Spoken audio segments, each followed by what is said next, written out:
Like that. One of the questions, though, you mentioned Bill Clinton and the foreign contributions. One of the questions, everything she does will be reflected on him as well, and his history, and his secrecy, and the investigations about him. And that's what Republicans are hoping, that people just say, we don't want to go back to that. We don't want to go back to the Clinton days.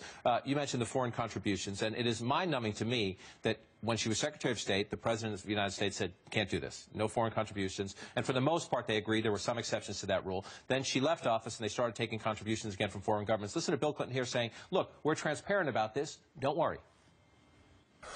Do I agree with all the foreign policy of Saudi Arabia? No. My theory about all this is disclose everything and then let people make their judgments. But I think there are more than 300,000 people, you should know this, who in some form or fashion have contributed money to the work we've done over the years. And I believe we've done a lot more good than harm. Great. And I believe this is a good thing.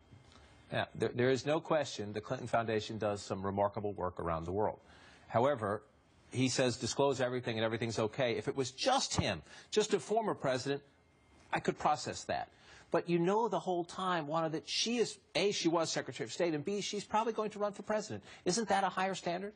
I think it absolutely is, and you're seeing that right now. I mean, if there's not more disclosure, that's going to pose a problem for them. And, of course, this is just like, these are questions you don't want to be answering as you're launching a presidential campaign. And we, of course, all assume that Hillary Clinton will run for president. So I think that's the big question here, is that she's forced in this kind of uncomfortable situation. It gives Republicans, particularly Republicans in the House, a lot of ammunition to run with. And I think that this is going to dominate a lot of what she was probably hoped would be a clean launch for a campaign. John, as you know, there's been a lot of whispers about pay-to-play.